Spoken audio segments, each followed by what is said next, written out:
Hello बेटा। आज का हमारा जो टॉपिक है वो है मेटामेरिज्म। मेटामेरिज्म या फिर मेटामर्स। ठीक है। इस तरह का टॉपिक आपको पढ़ना है आज मेरे साथ और हम इसको जल्दी से फिनिश करते हैं, समझते हैं।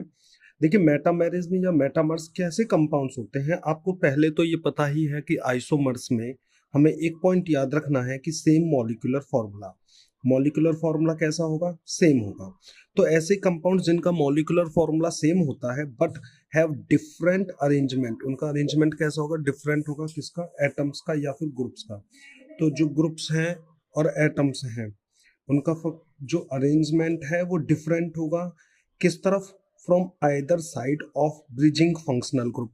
तो आपको इसमें जो एक मेन पॉइंट ध्यान रखना है, bridging functional group. Bridging functional group का मतलब एक ऐसे फंक्शनल ग्रुप्स जिसके दोनों साइड कार्बन चेन जुड़ी हुई हो, जिसके दोनों साइड कैसी चेन हो? कार्बन की चेन अटैच हो, उसे हम यहाँ ब्रिजिंग फंक्शनल ग्रुप कहते हैं। यहाँ पर आपके सामने कुछ ब्रिजिंग फंक्शनल ग्रुप्स दिख रहे हैं। ये ब्रिजिंग फंक्शनल ग्रुप्स हैं जो मेटामेरिज्म शो करते हैं। अगर हम देखें, यहाँ पर ऑक्सीजन दोनों साइड बॉन्ड फ्री है, सल्फर दोनों साइड बॉन्ड फ्री है, यहाँ सल्फर यहाँ ऑक्सीजन। इस तरह से आपको अलग अलग सभी ग्रुप्स यहाँ पर लिखे हुए दिख रहे होंगे। ठीक है। तो ब्रिजिंग फंक्शनल ग्रुप जो भी शो करेगा वो मेटामेरिज्म शो करेगा।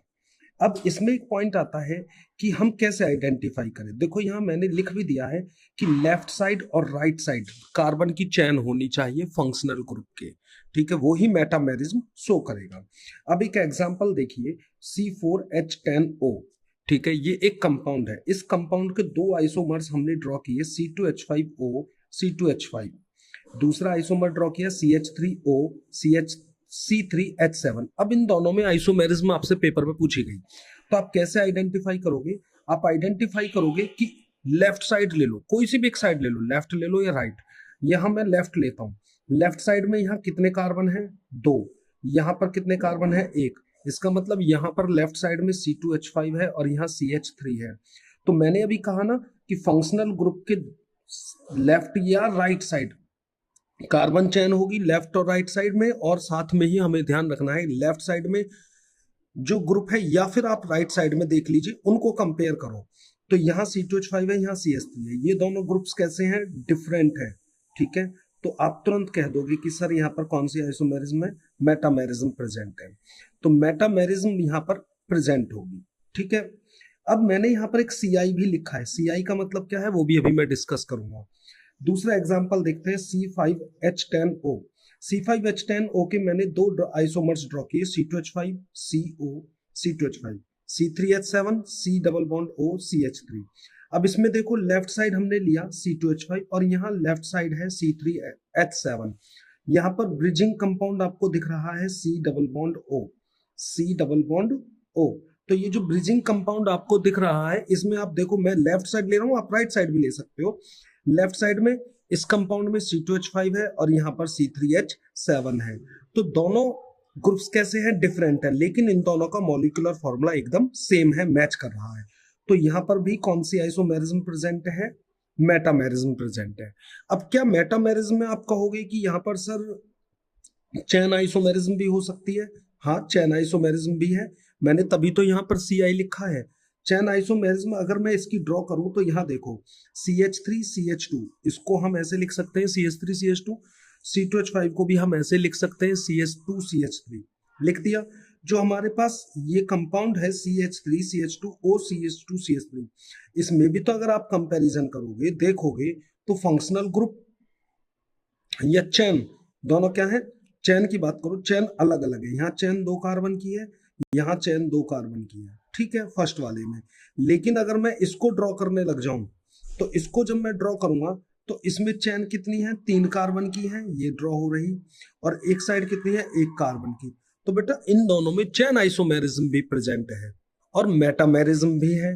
ठीक है। लेकिन चैन और मेटामेरिज्म दोनों ऑप्शन आए तो हम क्या करेंगे? हमें यहाँ प्रायोरिटी ऑर्डर याद रखना है। मेटामेरिज्म को हम सबसे ज्यादा प्रायोरिटी देते हैं, देन चैन, और फिर आती है पोजिशन आइसोमेरिज्म। क्लियर? ठीक है। तो हम इसमें किस पर टिक करेंगे? मेटामेरिज्म पर। चलिए, दो एक क्वेश्चन मैं आपके सामने लाया हूं। पहला क्वेश्चन है ये रहा, इन दोनों में आइसोमेरिज्म आपको आइडेंटिफाई करनी है। अब देखो, यहां पर तो कार्बन होगा ही, आपको तुरंत याद आ जाएगा। तो कार्बन के दोनों साइड ब्रिज कंपाउंड है, कार्बन के दोनों साइड कार्बन जुड़ा हुआ है, तो ये ब्रिजिंग चेन हो गई, ब्रिजिंग बॉन्ड कह सकते हैं। अब इस ब्रिजिंग बॉन्ड में कौन सी आइसोमेरिज्म है, जल्दी बताओ, मेटामेरिज्म, क्योंकि इस सी डबल बॉन्ड होके इधर एक कार्बन, दो कार्बन और तीन कार्बन है, इस सी बॉन्ड के लेफ्ट साइड में एक और दो कार्बन है, ठीक है, मेटामेरिज्म हो गई हमारी। अब फिर हम दूसरे पर चलते हैं, सेकंड क्वेश्चन। सेकंड क्वेश्चन में पहचानो क्या कोई आइसोमेरिज्म है, नो, इसमें कोई आइसोमेरिज्म नहीं है। क्यों नहीं है बेटा, इसमें देखो S single bond O, double bond O और यहाँ डबल बॉन्ड ओ, ध्यान से समझना, ये वाला जो ग्रुप आपको दिख रहा है ये हमारा ब्रिजिंग फंक्शनल ग्रुप है, ठीक है, लेकिन ब्रिजिंग फंक्शनल ग्रुप में स्ट्रक्चर सारी सेम है कंपाउंड की। यहाँ साइक्लोहेक्सेन है ऑक्सीजन से अटैच, वो भी यहाँ साइक्लोहेक्सेन है, यहाँ सल्फर से अटैच्ड बेंजीन है, यहाँ भी सल्फर से अटैच्ड बेंजीन है। तो हमने बोला ना आइदर साइड, यहाँ बोला ना either side of bridging functional group, वो ग्रुप डिफरेंट होने चाहिए, नहीं वो डिफरेंट नहीं है, इसलिए इसीलिए इसमें मेटामेरिज्म नहीं है। तो आई होप ये आपको समझ में आ गया होगा टॉपिक। इस तरह के और छोटे छोटे से करके टॉपिक को समझने के लिए इस चैनल से और मुझसे जुड़े रहिए। ऑल द बेस्ट बच्चों।